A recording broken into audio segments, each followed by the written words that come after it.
Hi friends, నమస్తే. Welcome back to our channel. ఈరోజు మన ఈ వీడియో వచ్చేసి డిఫరెంట్గా మీల్ మేకర్స్తో కబాబ్స్ని ఎలా ప్రిపేర్ చేసుకోవాలో చూపించబోతున్నానండి. మీల్ మేకర్లో ఫైబర్ ఎక్కువగా ఉంటుంది, అలాగే డైజెషన్కి కూడా చాలా బాగా ఉపయోగపడతాయండి. ఈవినింగ్ టైంలో స్నాక్స్గా ఇంటికి గెస్ట్లు వచ్చినప్పుడు చాలా తొందరగా ప్రిపేర్ చేసుకోవచ్చు, అలాగే టేస్ట్ కూడా చాలా బాగుంటాయండి. ముందుగా స్టవ్ పై గిన్నెలో వాటర్ని తీసుకొని వేడి చేసుకోండి. వాటర్ హీట్ అయ్యాక 1 కప్ మీల్ మేకర్స్ని వాటర్లో వేసుకొని 5 నిమిషాలు నాననివ్వండి. మీల్ మేకర్స్ వాటర్లో నానిన తర్వాత వాటర్లోంచి తీసి ఒక బౌల్లో వేసుకోండి. ఇప్పుడు ఆ మీల్ మేకర్లో ఉన్న ఎక్స్ట్రా వాటర్ని అంతా తీసేసుకొని మిక్సీ జార్లో వేసుకొని గ్రైండ్ చేసుకోండి. మరీ మెత్తగా కాకుండా ఇలా కోర్స్గా గ్రైండ్ చేసుకొని మిక్సింగ్ బౌల్లోకి వేసుకోండి.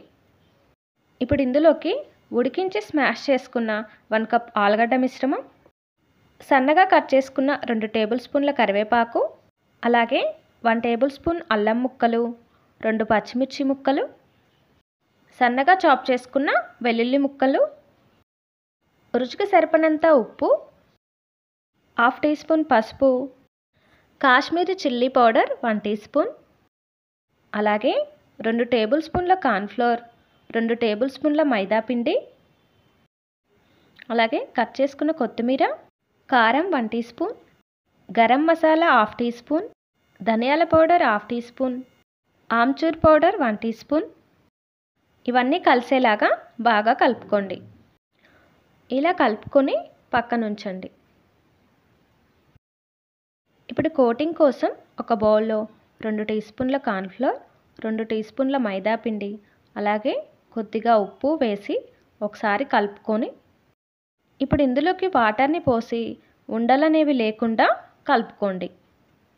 కోటింగ్ అనేది మంచిగా పట్టడం కోసం కన్సిస్టెన్సీ అనేది తిక్కుగానే ఉండాలండి, మరీ పలుచగా అవ్వకుండా. ఇప్పుడు ఒక ప్లేట్లో కార్న్ఫ్లేక్స్ని తీసుకొని చిన్న బౌల్ సహాయంతో చిన్న చిన్న పీసెస్ లాగా చేసుకోండి. మీరు ఈ కార్న్ఫ్లేక్స్ ప్లేస్లో సేమియా అయినా తీసుకోవచ్చండి. ఇలా చేసుకొని పక్కన ఉంచండి. ఇప్పుడు మనం ముందుగా కలుపుకున్న మిశ్రమాన్ని తీసుకొని కబాబ్ షేప్స్ లాగా చేసుకోండి. మీకు నచ్చిన షేప్స్లో చేసుకోవచ్చండి.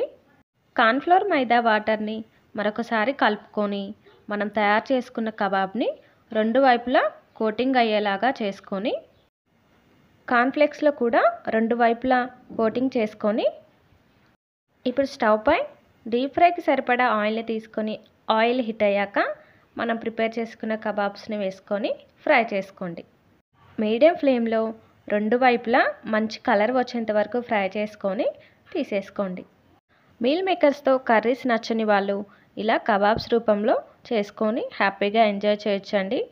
వీడియో నచ్చితే సబ్స్క్రైబ్ చేసి లైక్ చేసి కమెంట్ కూడా చేయండి ఫ్రెండ్స్. Thanks for watching.